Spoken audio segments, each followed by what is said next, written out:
Hello, everyone, and welcome to our 16th Annual Women's Policy Leadership Institute, or WPLI. I hope you are all warm and cozy where you're joining us from. We have a few more people trickling in, so we are going to wait for one more minute, and then we will get started with our opening plenary and racial wealth divide workshop.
Okay, welcome. Thank you all for joining us. My name is S.J. Howell. I'm the Executive Director of Montana Women Vote, and I'm really excited to welcome you all to the opening plenary and the kickoff for the 2022 Women's Policy Leadership Institute.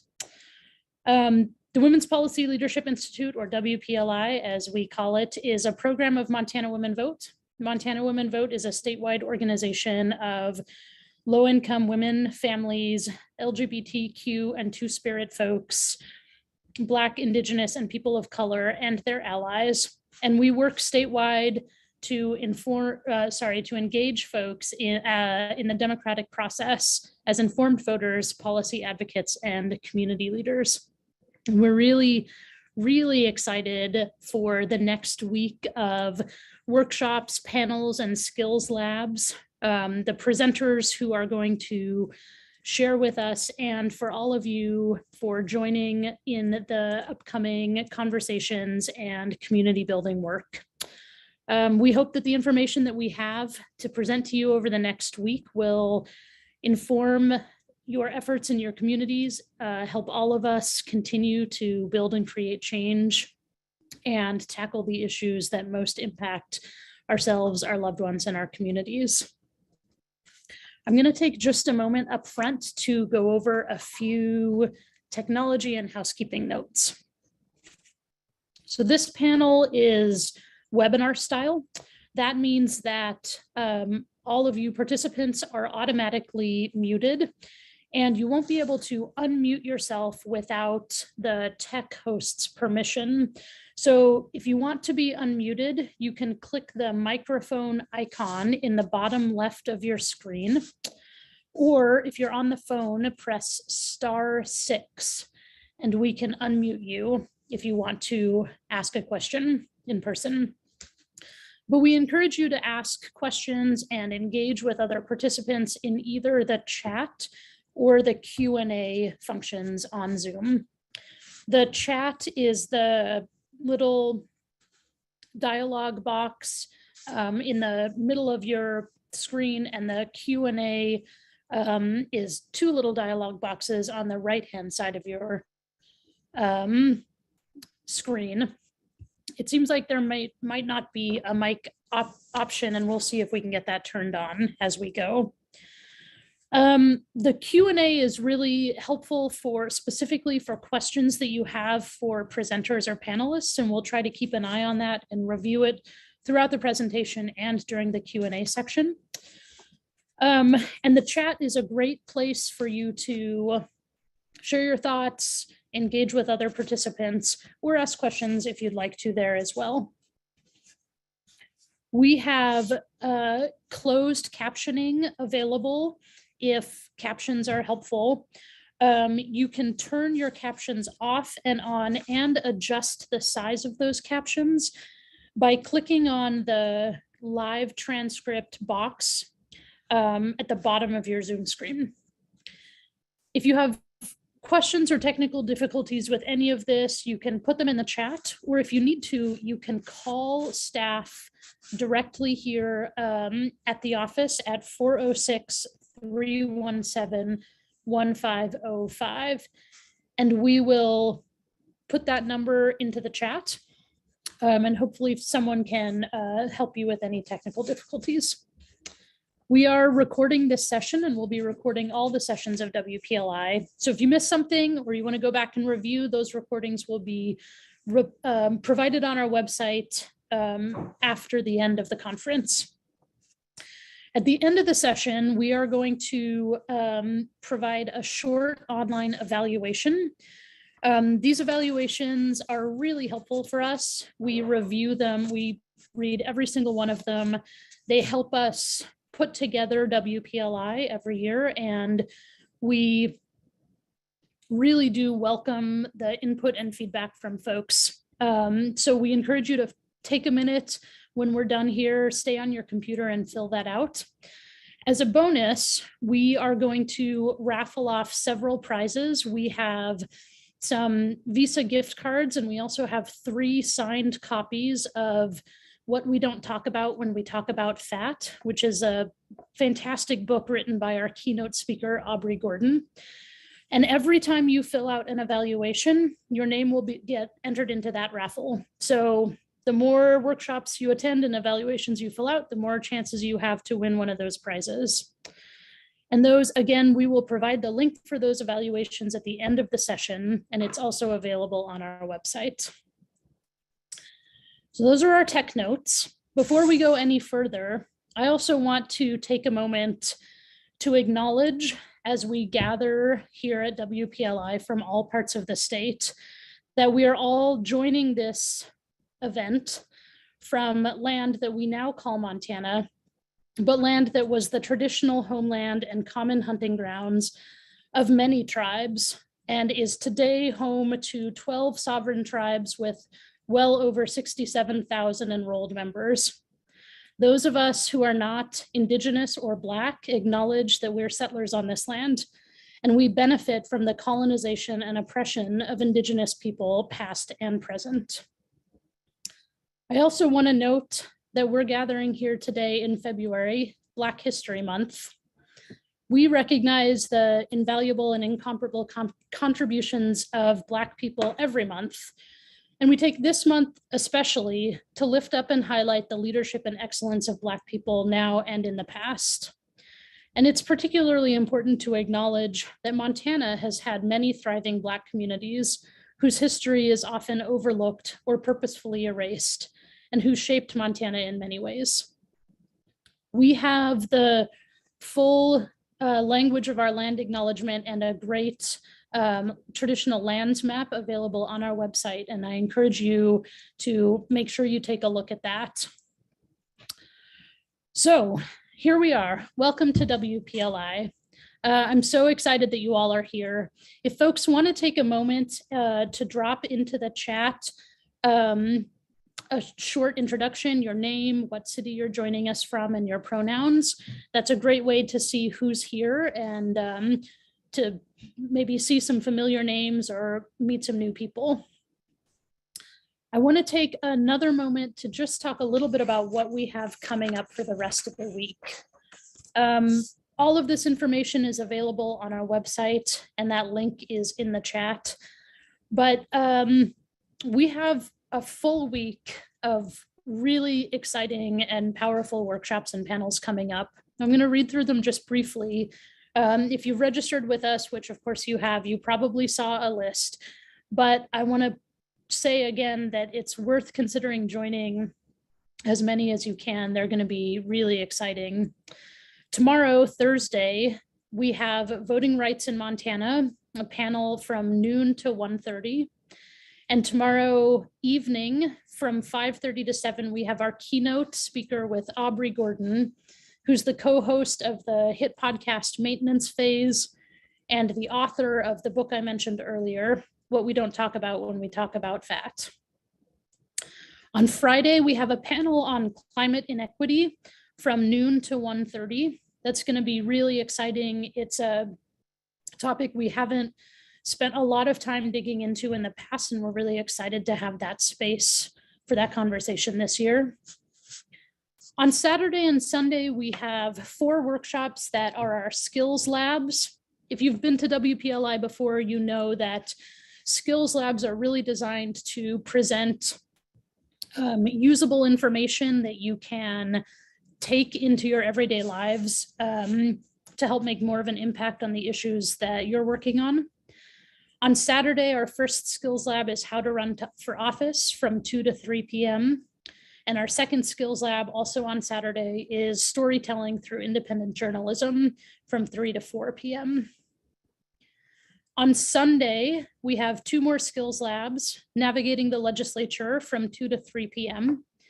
and local elections and municipal organizing from 3 to 4 p.m. On Monday, we have an evening panel that's rethinking criminal justice reform from 5:30 to 7 p.m.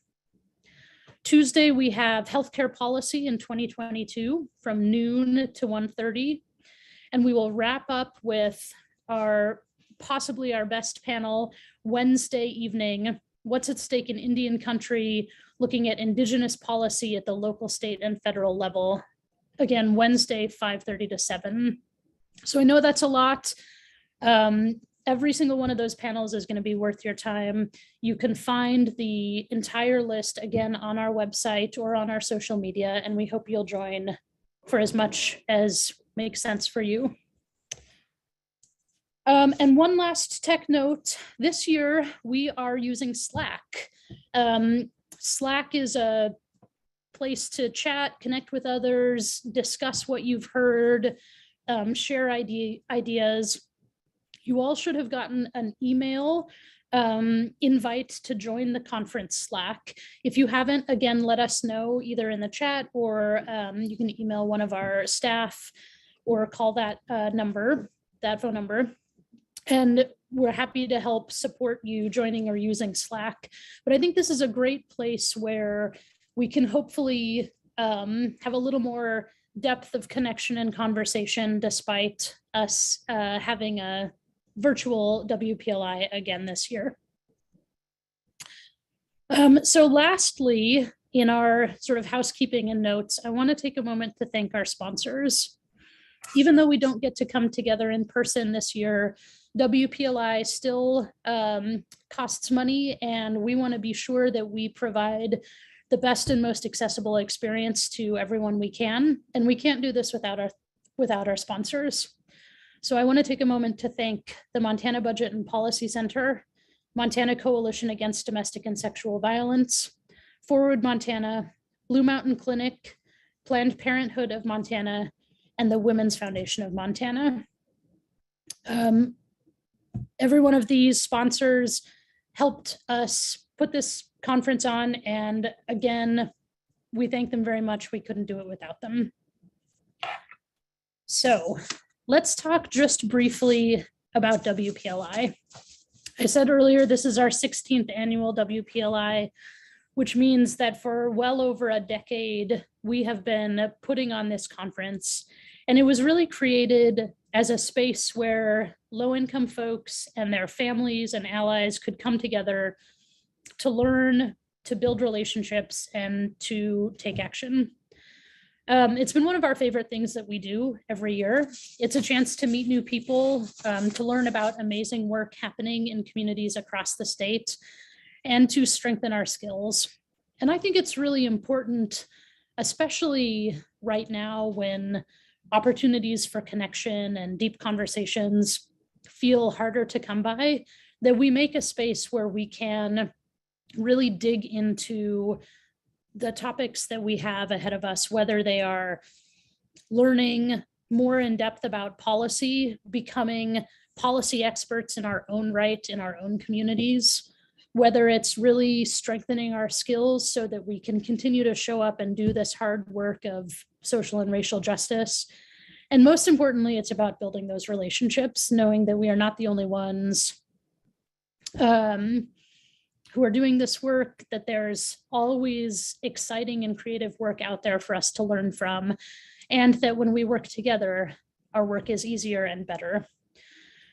Once again, we're virtual this year, and that's different than usual, but we're still really excited to share with all of you, to meet you virtually over the coming week, and to get to dig into some of these topics. I want to talk just very briefly about Montana Women Vote, the organization bringing this conference to you. We were founded over 20 years ago now, just as a voter registration project. It's a pretty neat story, actually, how a bunch of organizers got together, saw a need, and made it happen. And now, more than 2 decades later, we're a full-fledged organization with over 6 staff doing policy work, community organizing, and leadership development. And I'm going to name and briefly introduce each of our staff. If you join workshops throughout the week, you'll get a chance to see and hear from all of them. As I said, I'm SJ Howell, the executive director. Ella Smith is our program director. And we have a fantastic team of community organizers: Danny Vasquez, Destiny Vale, Hannah Pate, and Devi Cole. They're all amazing people. I couldn't be more lucky to work with such fantastic colleagues. And they've all done an incredible amount of work to get us here to today's WPLI kickoff. So the last thing I'm going to leave you with is just a few words about Montana Women Vote's priorities in 2022. The last few years have been rough. They have been unexpected. They have been different. The challenges that we have faced, from the political to the pandemic, have been really unique. And there's a lot of work ahead of us to rebuild community, to protect the rights and recognitions that we all deserve, and to invest in the programs and services that keep families safe and strong and healthy. I'm going to talk just a little bit about what we're focusing on organizationally in 2022, but I also will say again that over the course of the next week, you'll hear not just about our work, but about really amazing work being led by community leaders and organizations across the state. One of the big pieces of work that we have ahead of us is voter registration and civic engagement. The fact is, important elections happen every year. This year is no different. We have a chance to elect people up and down the ballot.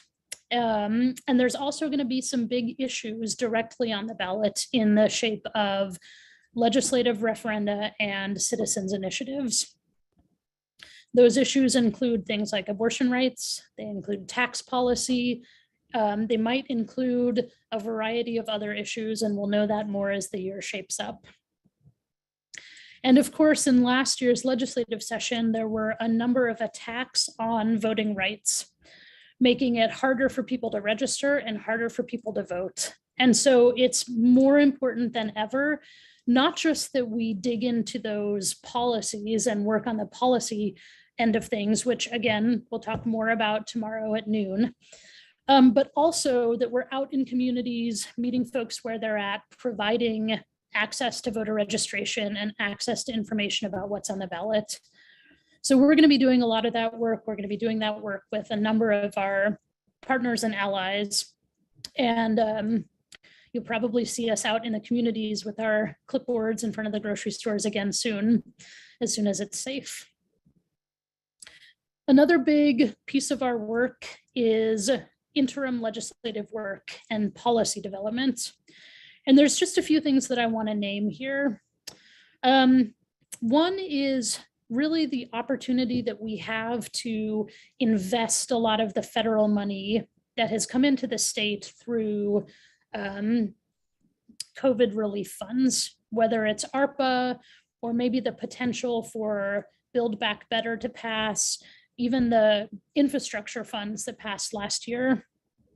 The truth is, this is frankly a really historic opportunity. It's an amount of money that the state very rarely has to spend. And, you know, it's a fair question. What are we investing in? We can use this money for communities. We can get it into the hands of people who need it the most.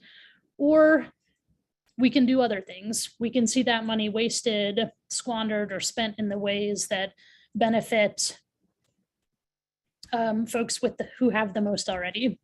So we're really pushing to make sure that we're using this opportunity, we're using that money in the best way possible. We are also, as we have for many years, continuing to work on Medicaid expansion and healthcare more broadly. And in the context of the public health pandemic, there have been policy changes, rule changes from the federal level to the local level, and all of those impact our ability to access healthcare, to ensure that low-income folks have quality health coverage. And that work continues on today and throughout the year and into next year's session. We continue our work organizationally on criminal legal reform. We know that our criminal justice system doesn't work. It's punitive, it's costly, and it's harmful. And we want to make sure that we can continue to push for both the small immediate policy changes and the bigger picture visions for a system that supports and invests and lifts up communities instead of locking people into cages. And as always, we'll continue our work on Indigenous justice and state tribal relations, both through the legislative session and the state tribal policy intersection, and in community organizing and community-led efforts across the state.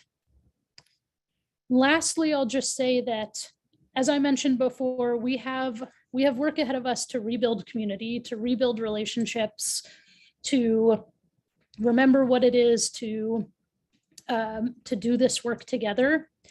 We hope to be out in communities with all of you as soon as it's safe, whether in smaller in-person events or out talking to folks at the grocery stores and the offices of public assistance, doing voter registration. There'll be lots of volunteer opportunities, again, when it's safe, and we hope to see you all there.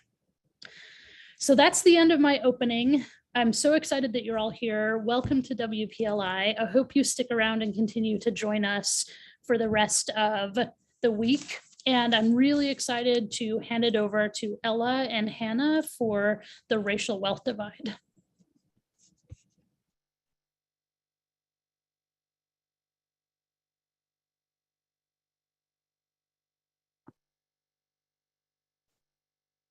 Thank you so much. Thanks everybody for joining us this evening. We're super excited to be kicking off WPLI and to be talking about a really important topic this evening. Before Hannah and I get started, and while I pull up our slides here, I just wanted to plug the Slack one more time. It's a really great way to stay engaged during the conference and to join some affinity groups and meet each other. And I think that one of the things we really miss about being able to do this conference in person is the ability to really build community with each other. So use the link in the chat and follow your email and join the Slack. And we hope to connect with you and discuss the content that we're all here to share over the next couple days. Cool. Hey everyone. My name is Hannah and my pronouns are they, she, and I'm a community organizer with Montana Women Vote.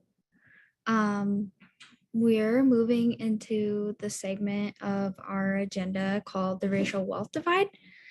This session will be an overview of wealth, race, and related policies at Montana Women Vote.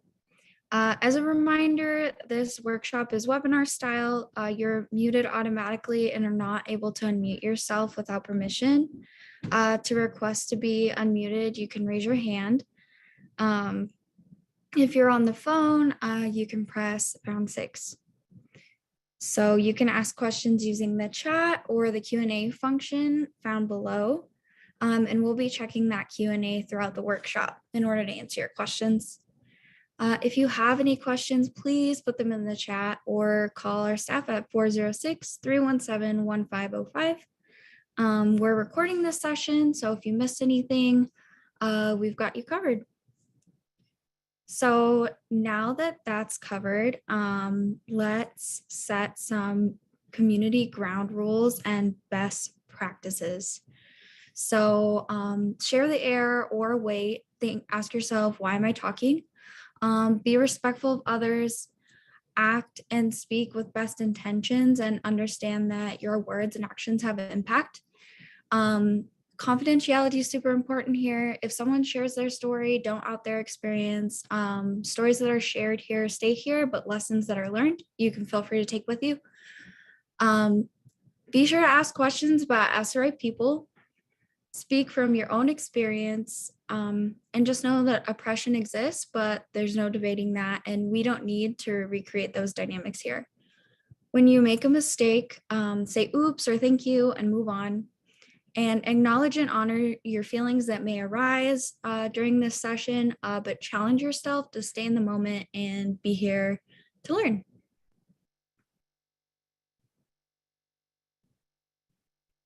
So let's talk about when something happens. So interrupting oppressive moments. Take a deep breath.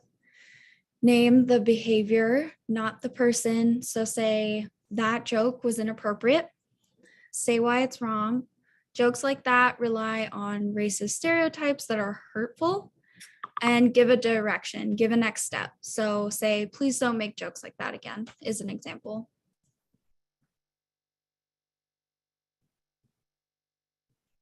When you receive difficult feedback, first, just like stop your first reaction, really stop, count to 10, take a breath, wait, listen very carefully to what the other person is saying. Thank that person for giving you feedback. Like I said earlier, overly apologizing or explaining yourself and your mistake centers yourself over the harmed party, and process with an appropriate person at an appropriate time.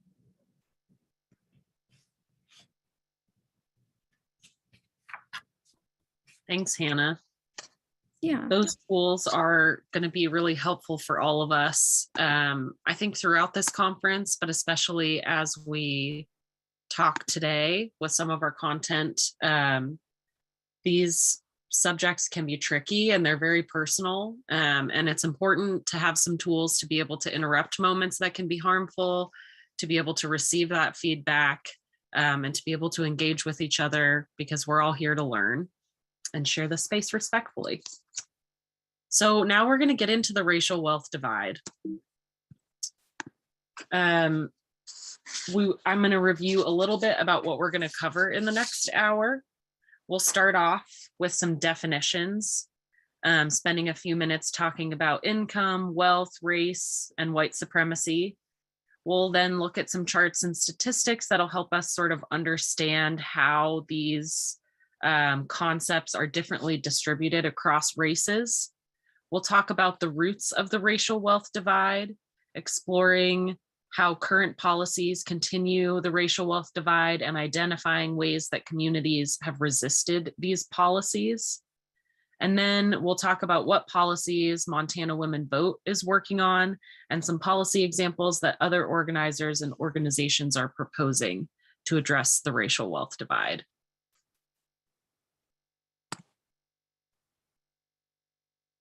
So Hannah and I are here to share this information and help us all better learn from each other. But honest conversations about inequality and inequity can be really uncomfortable. In order to create a safe space where we share and learn together, I just want to start off by reminding everybody the group agreements that Hannah started us off with, and to share some of the outcomes that we're hoping for and the assumptions that we're making as we go into this workshop. So the outcomes we're hoping for the next hour are to ground ourselves in how economic, gender, and racial justice are interrelated, to understand more about how race impacts the distribution of resources and privileges as allocated by government policies, and to reflect and connect our personal identity and family history to racialized policies and the impact that those policies have had on us. We're also heading into this conversation with a couple of assumptions. First, the next hour and the next week are part of a larger process of learning, taking action, and reflecting. It's geared towards positive social transformation. We say that this is only one part because there's a lot about the racial wealth divide that we will not be able to cover, obviously, today. It'll feel totally incomplete and unfinished by the time we finish our conversation today. And we hope you'll continue learning when you leave the space. We have provided some resources on our website that you can use to get started, but we also encourage you to build community with each other and find out what other people are using to learn. We're making another assumption that we all have multiple and complicated identities. We're not trying to simplify who you are in this conversation, but we do want to really focus specifically on how race and class intersect. And while we may be discussing the facts in somewhat an abstract and academic way over the next week and over the next hour, it's important for us all to remember that people's lives in this Zoom room and outside of it are directly impacted and harmed by systemic racism. So these policies are actively hurting people, and we encourage you to do what you need to do to take care of yourself. This is a learning space, but we also hope that it's a comfortable space, and we totally understand if you need to do whatever you need to do. And we also welcome your feedback and comments and suggestions throughout the conference. And lastly, you will notice that throughout the slideshow, many of our charts exclude Indigenous communities from the data sets. We have done our absolute best to find better charts and include updated statistics when possible, but the truth is that the lack of quality data on Indigenous communities is a clear and direct byproduct of generations of colonization and erasure. Through years of intentional government policies that removed land and resources, Indigenous peoples have been separated from wealth and assets that are rightfully theirs, and have been disenfranchised through the racial wealth divide, just like many other races. However, we don't necessarily have the greatest ability to provide charts that show Indigenous communities on par with other races.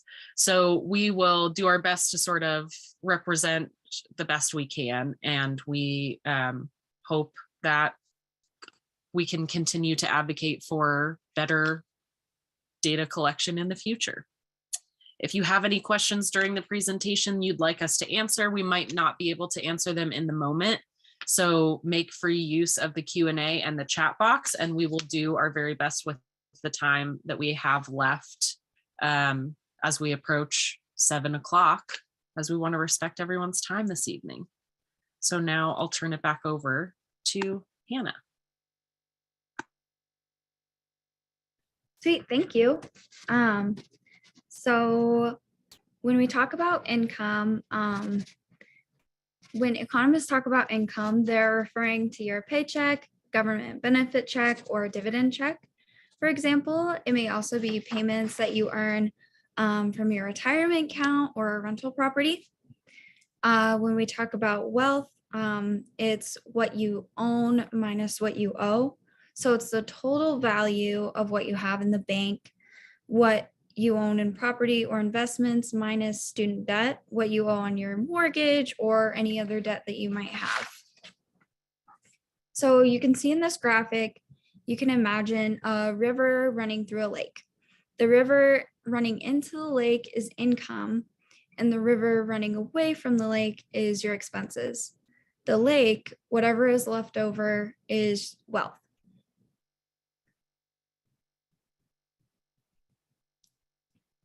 All right, so race, when we talk about that, we understand race is a social construct without biological meaning. However, it's a powerful social idea that has real consequences for people's lives. Assumptions about genetic differences between people of different races has had obvious social and historical repercussions, and they still threaten to fuel racist beliefs. So white supremacy is the idea or the ideology that white people and the ideas, thoughts, beliefs, and actions of white people are superior to people of color and their ideas, thoughts, beliefs, and actions. So white supremacy is a political, economic, and cultural system in which white people overwhelmingly control power and material resources, where conscious and unconscious ideas of white superiority and entitlement are widespread. So let's dig into one of the impacts of racism and white supremacy and look at what the racial wealth divide looks like. So this slide shows the median adjusted household income by race. Median is the middle value, meaning 50% of households have lower income and 50% of households have higher income. We see incomes between Black, Latino, white, and Asian households. We can see that there is a huge racial income gap. In 2016, white median household income was $65,000, while Latino household income was $48,000. Black household income was $40,000, and Native American household income, which is not shown on the graph, was also $40,000. The income gap between white and Black families has actually increased since 1967. We should also note that income inequality in the US is greatest among the Asian community. From 1970 to 2016, Asian households with higher incomes experienced a near doubling of income, while Asian households with lower incomes experienced no increase in the standard of living. This chart does not include data relating to Indigenous people, but based on the 2013 to 2017 American Community Survey, the median income of American Indian and Alaska Native households was $40,315, slightly lower than the median income of African American households.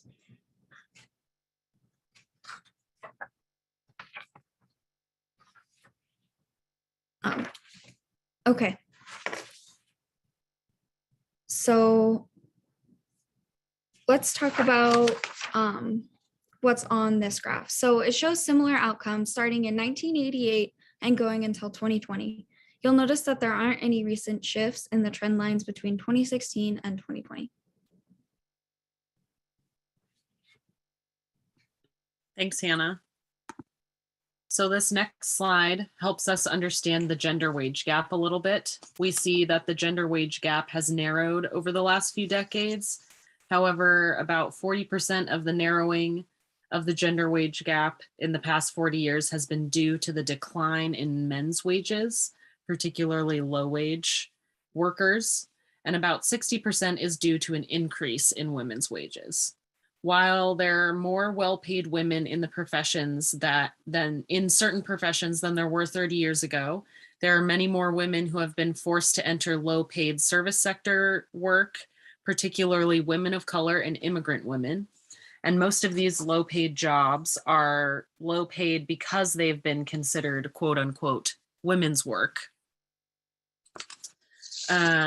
We don't necessarily, as similarly to Indigenous communities and as was shared in the chat, it really does speak volumes that there are communities that are often left out of these graphics. And that's true for trans, non-binary, gender non-conforming, two-spirit folks as well. So there are not often comparable statistics on income for people who are trans, but this slide does show a little bit about some of the data from 2021. And considering these rates in 2021, you can extrapolate that they will have been exacerbated for years past.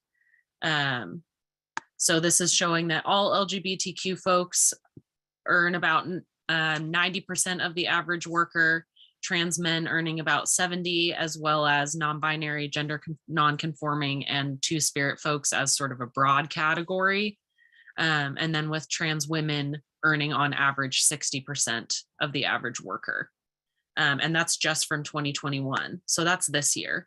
And we can't imagine how much worse it was before this data was being collected. So this slide shows how race and gender disparities intersect. While economic inequality is continuing to expand in the US, racial and gender inequality continues, and women of color not only have to deal with the gender wage gap, but also with the racial wage gap. So you can imagine, and you can see visually here how that plays out. These inequalities of race and gender exist not only because of individual bias, but also because of particular rules and policies that we will discuss in more detail in a few minutes. We also think of education as the great equalizer, but this slide shows that income disparities play out at nearly every education level. The last slide about income and the wage gap when correlated for educational attainment. So we often think of education as the great equalizer. People refer to that in politics all of the time, even though we all know how school funding can play out and all sorts of policies that we'll talk about in a minute. The dark blue lines here are the average hourly wages for white workers, while the light blue lines are the average hourly wages for Black workers, the middle medium blue being Hispanic workers. And unfortunately, this chart is only often broken out into those three categories. The top of the graph is for workers with less than a high school education, while the bottom is for workers with advanced degrees. So you'll sort of see how that can change. So what we assume from looking at that is that despite increases in educational attainment over the last 25 years, communities of color have not, it has not borne out in terms of wages. Another thing to note that is not represented here in this slide is that despite increased educational attainment over the last 25 years for Indigenous communities, Native Americans have the lowest educational achievement rates in comparison to other national, racial, and ethnic groups, and some of the least investment in their concentrated communities by the federal government in education. According to the 2012 to 17 Census Bureau data, 14.3% of Native Americans have a bachelor's degree or higher, compared to 15.2% of Hispanics and 20.6% of Black Americans and 34.5% of whites. So now Hannah will talk a little bit about wealth. All right, let's talk about wealth. Remember that wealth is what you own minus what you owe. It is possible to have negative wealth to owe more than you own. According to the New York Federal Reserve, 14% of the US population has negative wealth. The type of wealth can vary greatly depending on whether you're lower income, middle income, or in the top 1%. Lower income people may have furniture or a car. Middle income people may have equity in a house, a small business, or a retirement fund. The top 1% may have real estate, large stock, and bond holdings, businesses, or art. This slide shows household median net worth by race. In some ways, wealth is more important for understanding social inequality because wealth actually generates income. So income inequality depends partly on wealth inequality. Research on racial inequality argues that a large part of inequality between African Americans and whites is due to differences in wealth and discrimination against Black folks in the acquisition of wealth, particularly housing. While we often focus on the wage gap between women and men, the wealth gap is even bigger. In 2013, single women had 32 cents to every dollar of wealth held by single men. Women of color are not only impacted by the racial wealth gap, but also by the gender wealth gap. This slide shows the percentage of each race that was living in poverty in 2015, including Indigenous peoples. You'll see here that the levels of poverty experienced in Indigenous peoples were similar to the levels experienced in Black communities, and that trend extends far prior to 2015 as well. And just to note, this is the percentage of each race for transgender people living in poverty in 2015. Now we're going to turn our attention to how we got here. Ella? Thanks. So this next slide here is quite the complicated one. I am going to track down the link to this slide at some point and put it in the chat so that folks can peruse through it on your own. When we sort of get started in the activity, I'll pop it into the chat. But for now, I will leave this slide up. So it helps to examine history when trying to understand why things are the way they are today. History makes it clear that we're not in this situation. You know, we've just talked about all of these statistics. We've seen all of these charts showing that the more intersectional your identity, the more barriers you have. And that is not natural in the way that it has to be or preordained. Economic, political, and cultural forces have shaped the very rules of the world today and have set us up for where we are. So when we examine history, we should pay close attention to the fundamental role that government policies played in shaping the distribution of wealth, especially with regard to the racial wealth divide. Black, Indigenous, and people of color have been impacted by public policies created specifically to limit their rights as human beings and citizens. These discriminatory public policies have often systematically blocked wealth accumulation while opening opportunities for white people, and that's on purpose. Even so-called colorblind policies have racialized outcomes. For example, although Black Americans who have served in the US military during World War II were entitled to free college education and subsidized home mortgages thanks to the GI Bill, many universities systematically blocked Black Americans and other veterans of color and women from becoming students. And real estate owners, brokers, and local ordinances blocked Black people from buying homes in desirable neighborhoods. It's important that we not only ask whether there is equality of opportunity, but also whether there is equality of condition and equality of outcome. So the slide in front of you is called "The Government Boosts and Blocks to Building Wealth." It looks at about 250 years of government policy in this country and how these policies have created wealth for some people and stolen wealth from others. So let's look at a few examples that I'll kind of specifically point out to you all. The origins of wealth in the United States go back to the land theft and genocide of Indigenous peoples and the labor of enslaved African people. You can see moments in history like the Indian Removal Act of 1830,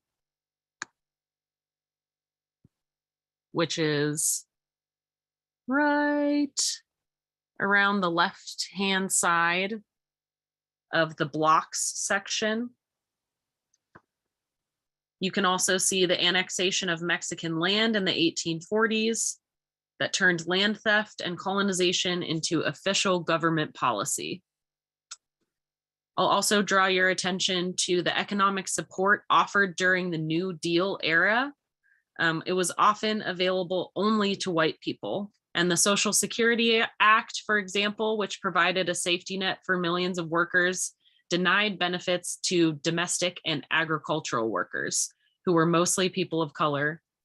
Many of our families benefited from the creation of Social Security in 1935, and many of our families did not.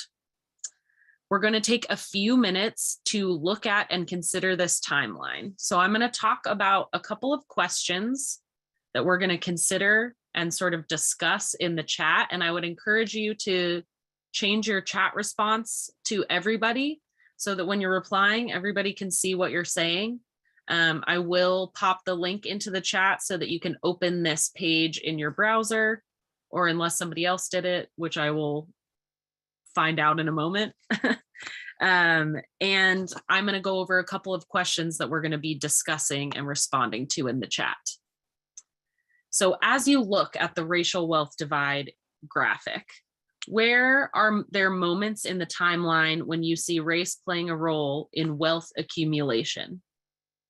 Are there moments in history when you see new elements of a racial wealth divide emerging? Do you see policies on the timeline that have affected you or your family or your community? In what way? Was there an equal opportunity for all in those policies? What about equal conditions or outcomes? So we're going to consider these questions. I'm going to copy and paste them into the chat. I'm going to go back to the racial wealth divide slide. And I think I'm going to give us, let's see what time it is here. I think we'll take up to, I say 5 to 10 minutes, depending on when we're running out of steam. And we'll sort of look over this and respond to some of the questions in the chat. I am going to paste the questions in the chat as well as the link to find this page, as I mentioned. But we'll just give some awkward silence for a few minutes, and I'll try to read aloud some examples as people are interacting.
Okay, so as you can see,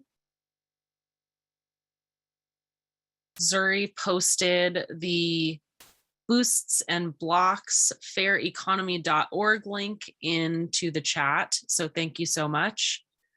So it's faireconomy.org. It's in the chat there. You can use that link if you want to open it on your browser and sort of zoom in a little bit. You can also download it. And Hannah is now typing the questions into the chat. And I will give everybody a few minutes to sort of consider these questions. If you want to private chat with each other, private chat with staff, or just pop your ideas into the chat there. And I'll give some examples in a moment.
Okay, so we have a couple examples coming into the chat here.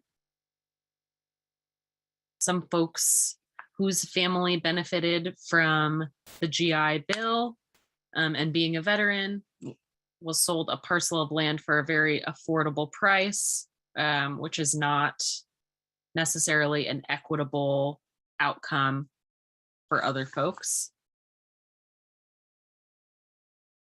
The New Deal is both a boost and a block, being both racist and exclusionary, but also a program that created a lot of social programs for people, but also blocked minorities from participating. The overlap between the New Deal and redlining. Redlining is a policy that specifically disallowed people of color from buying houses in favorable neighborhoods.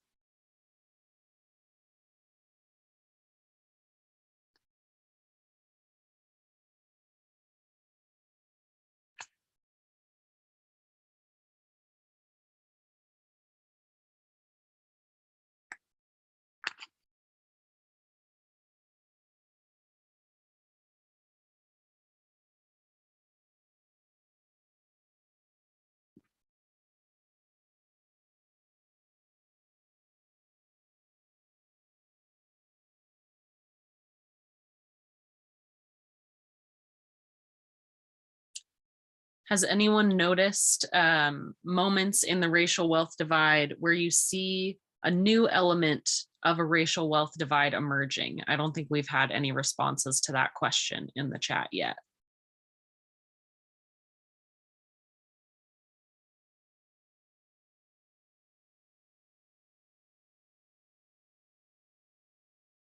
Folks mentioning the histories of redlining and their family's ability to buy property in the neighborhoods they wanted. If your children are nearby, plug their ears because we're having a couple fuck yous to Christopher Columbus in the chat as well.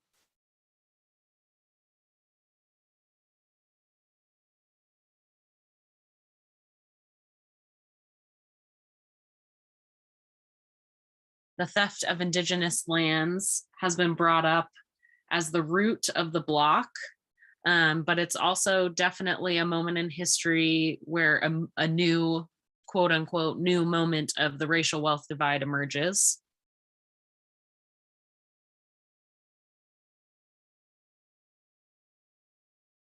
The destruction of Black Wall Street and land allotment is also an example being brought up in the chat here.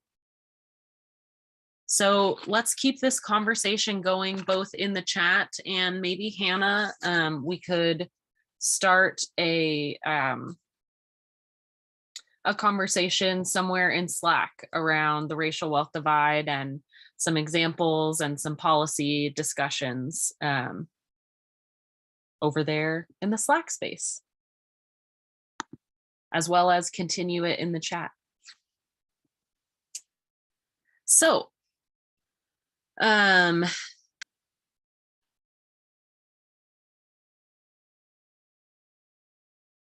see. Of course, policies that create and maintain the racial wealth divide are not just in the past. Many current policies also lead to the upward distribution of wealth and power. So some examples of this are the Tax Cuts and Jobs Act of 2017. Many of you may remember a massive tax cut for the wealthy purported to be a tax cut for the middle class, many of whom didn't see much of a tax cut at all. The criminalization and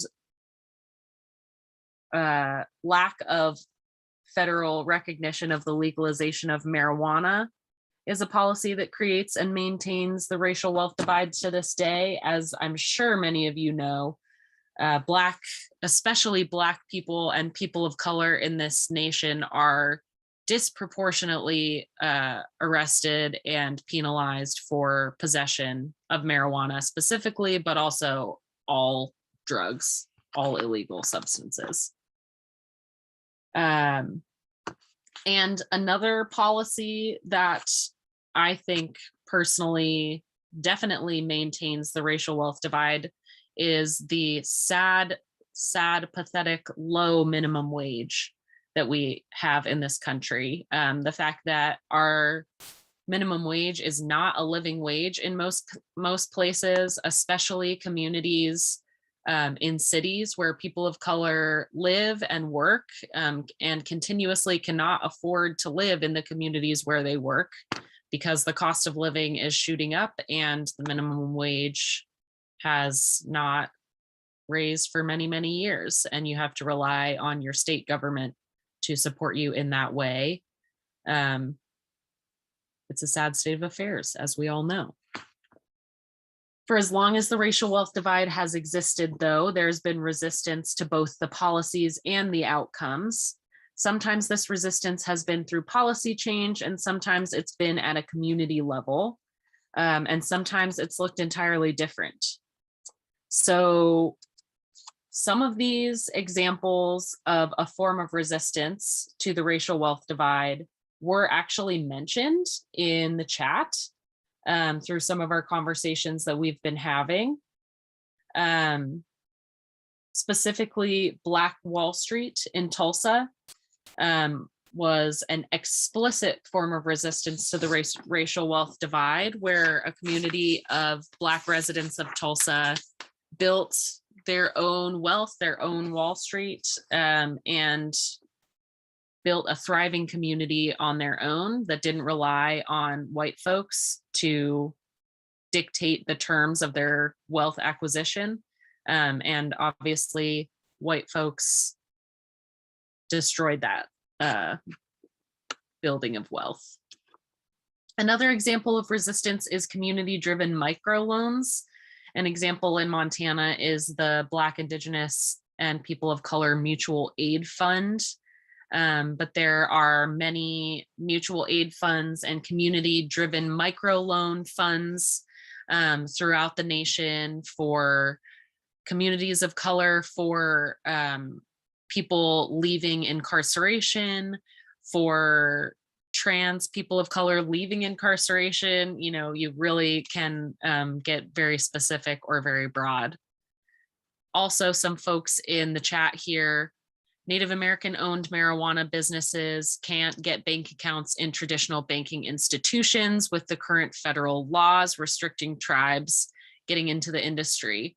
So that is a perfect example of current policies that are maintaining the racial wealth divide in this nation.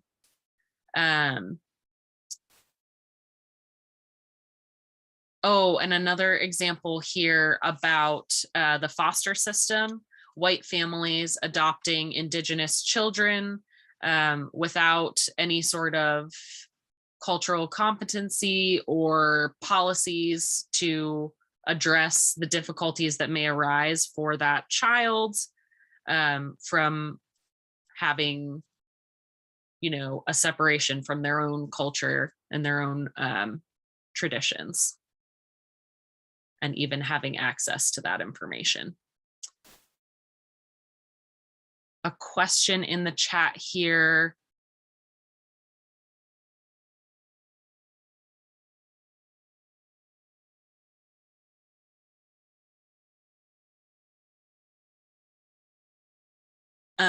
So regarding minimum wage, Holly, this is a great question regarding some sources and statistics about how many minimum wage workers are women, how many minimum wage workers are trans or gender nonconforming folks, and how many minimum wage workers are various races. I will work to get some of that information to you, Holly, and try to get it into the Slack as well. So thank you for that question. Awesome. Well, that is just a little bit of information and some examples around some policies that are upholding the racial wealth divide and some policies that are providing resistance. Keep on thinking about these types of policies and keep on discussing these issues. And I'm going to turn it over to Hannah to lead us into one other more forward-thinking, more positive activity to close off this evening. Thanks for all the great discussion going on in the chat as well. Sweet, thank you. So let's do a fun activity. So review the policy examples that are on this slide. Choose one, or for extra credit, you could think of a policy in your local community that you'd want to consider. So I'm going to say these questions, but I'll also put them in the chat. What does the policy that you choose seek to accomplish? Will it reduce disparities or discrimination? What negative impacts or unintended consequences could result from this policy, and who could be negatively affected? And what positive impacts on equality and inclusion, if any, could result from this proposal, and who could benefit? So please just place your answers in the chat. And yeah.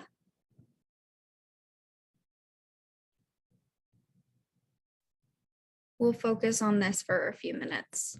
But I also would encourage you to go to the Slack after this if you want to talk further about any of these questions. And I'll be posting the questions on there afterwards as well.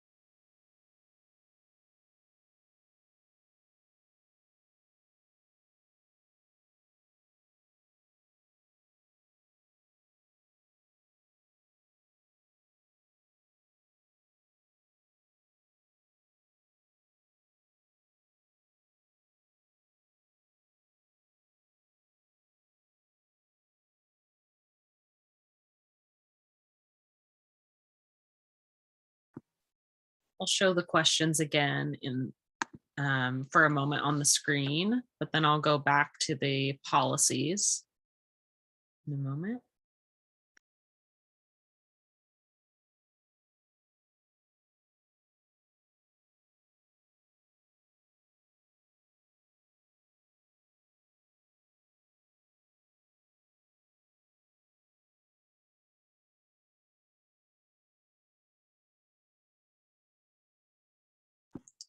And as folks are looking this over, I will share one of my own examples of a policy that some folks are interested in implementing in my hometown, just as an example of choosing my own policy. So this policy is passenger rail, government subsidized passenger rail, and they're hoping to get that through through some other communities of Montana that don't currently have passenger rail: Helena, Butte, Missoula, Bozeman. And this policy seeks to accomplish more opportunities for travel and tourism for Montanans and for other people coming into the state. Cheap travel that isn't a car from city to city for folks living in Montana. It can reduce disparities and discrimination depending on, how accessible the train stations are, depending on how it's implemented. The negative impacts or unintended consequences could result from putting train stations in neighborhoods that are inaccessible to certain communities, from not making the stations accessible, for not subsidizing the tickets or making certain sections of the train that are affordable for certain communities. And the positive impacts are basically what I already mentioned in terms of those general positive impacts of increased public transportation options. So that would be my little pet project example. We do have some other folks. Hannah, do you want to share some of the stuff people have been sharing in the chat? Yeah, so it looks like Hannah said there's also a lot of tax benefits / deductions with regard to owning a home. This causes those who already own valuable homes to be able to build more wealth and pass that to their descendants. It's true. Land back land reparations restores civil and criminal jurisdictions and management. It restores indigenous management of natural resources and restores the political power of tribes in the global world by giving equity as recognized nations. Yeah, I agree. It looks like there's also another resource that someone suggested in the chat. Any and all things you all recommend, I would say go for it, put it in the chat. We're all learning together and we're all valuable in this space.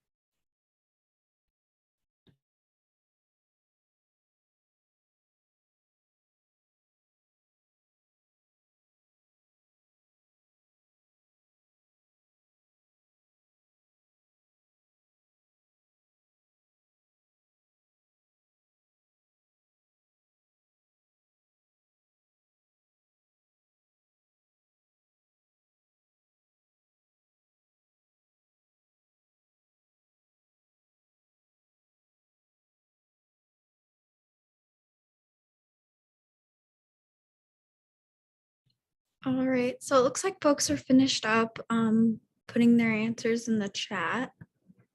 Oh, let's see, universal healthcare could help inequalities in healthcare. These are deep questions that I appreciate. Thanks. Student debt relief impacts wealth gap by forgiving debt. Equity impacts women of color carry a proportionate amount of student debt. Some challenges of that are privately held student debt, which, like other predatory lending, targets communities of color and single women. Agree. And then Jan said, comprehensive, preventative, accessible, culturally appropriate across the lifespan. Healthcare is a human right. This policy does not require a job, spouse, parents' ability to pay, where you live, who you love. This must be a national priority and not dependent on state or local governments to determine. I think the recent funds that went in directly to all of us last year, plus the stipends for families with kids, which pulled thousands of families out of poverty, is an argument for universal basic income.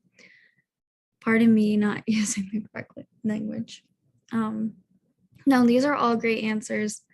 And thank you all for being so thoughtful in the chat. Okay. How about climate justice? Because low income and BIPOC communities tend to be forced to live near polluted and corporate polluting sites. Yeah, climate justice is huge and definitely tied into this. I find that a lot of issues are like interrelated and definitely overlap. Yeah. I would continue to put your your answers in the chat. And like I said, we can talk about this in the Slack afterwards. And I would love to hear from you all. But this kind of leads us into like what policies we're working on now and what policies are being discussed by other organizers in an attempt to address the racial wealth divide. So Ella will lead us through that. Awesome. Thanks everybody for participating. I know it's kind of hard with webinar style in the chat, but we'll keep talking about this, and we're so excited to be discussing these topics. It's really important to be considering how all of our identities intersect and how my role as a person with certain identities is connected to every other struggle out there. And it is so important for me to be advocating for all of these policies and to be considering policy outcomes and things that I can advocate for in my community and my state that will address some of these issues, and to be considering the ways that my privileges and the privileges of my family historically, have led to the position that I'm in now, and what's my responsibility to do with that privilege. So what we're working on at Montana Women Vote, a lot of the policies and issue areas that we talked about today, that we'll be talking about for the rest of the week, could in some ways impact the racial wealth divide. And here on this slide are just a couple of examples. You'll hear a little bit this week about criminal justice reform. And hopefully you'll continue to keep an eye on Montana Women Vote's mailing list so you can get opportunities to participate in criminal justice reform efforts going on across the state. We'll communicate with you about what local organizers are doing on the ground, as well as what's going on in the legislature and at the state agency level. Access to healthcare.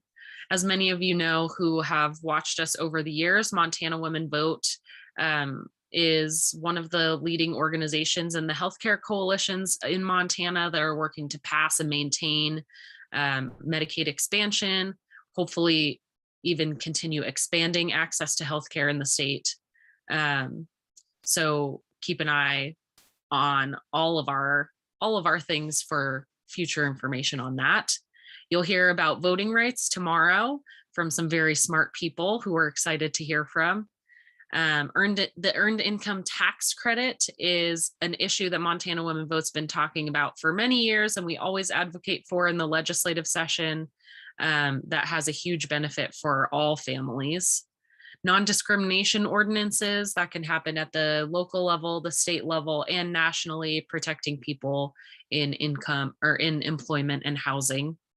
Paid family and medical leave, as we all know, having just experienced and continuing to experience a pandemic, being here in our homes, having access to paid family and medical leave is huge for so many folks, as well as paid sick days.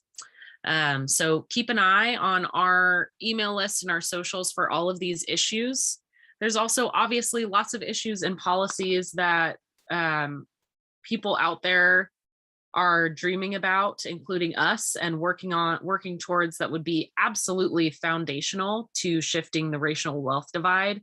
And if you're interested in any of these issues and you don't have access to the Slack, you should get in touch with us, but you should also chat about some of these ideas and issues in the Slack and share articles and other organizations. And some examples of this are things we've talked about today, like reparations, prison abolition.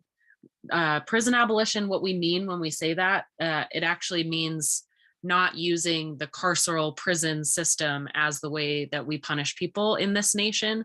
So it's a pretty complicated issue that a lot of people have done a great job of breaking down and analyzing. We've talked about it on some of our sessions. You'll hear about it if you come to our criminal justice reform session. Prison abolition, land back and land reparations, universal health care, and universal basic incomes. So these are just some examples of some dreams that we have, some things that we would really love to work towards in the long term that would be foundational changes.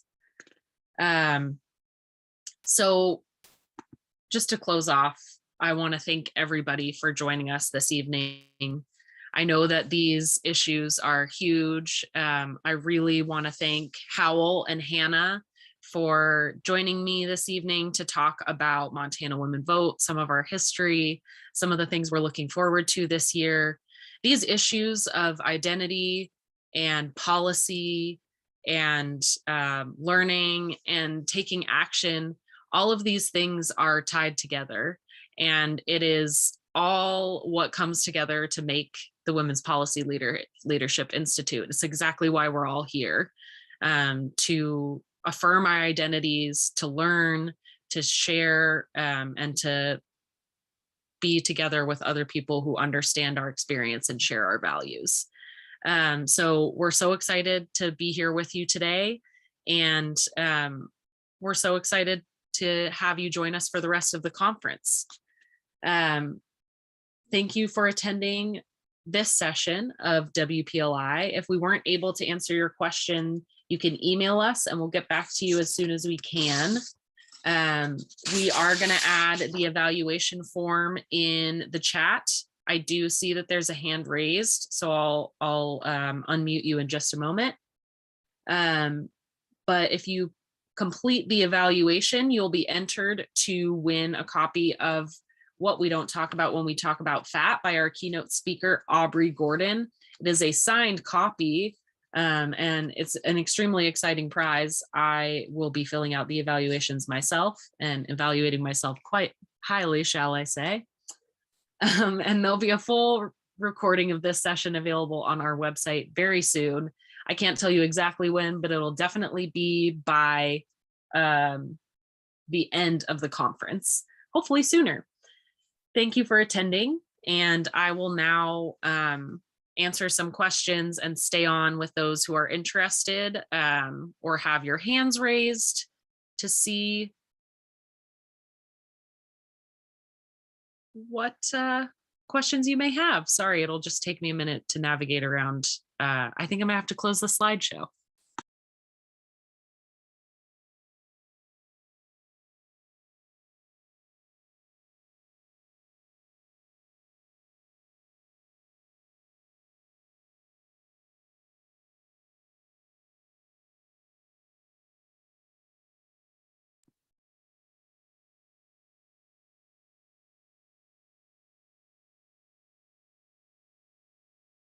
Okay, if you had your hand raised, I lost you. So you should lower it and raise it again.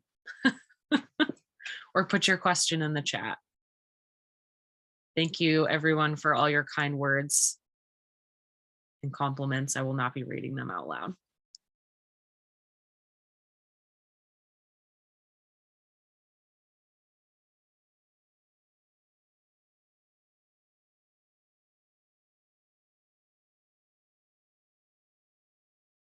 All right, everyone.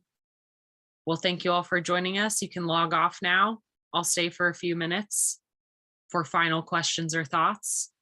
Thank you so much. See you later this week.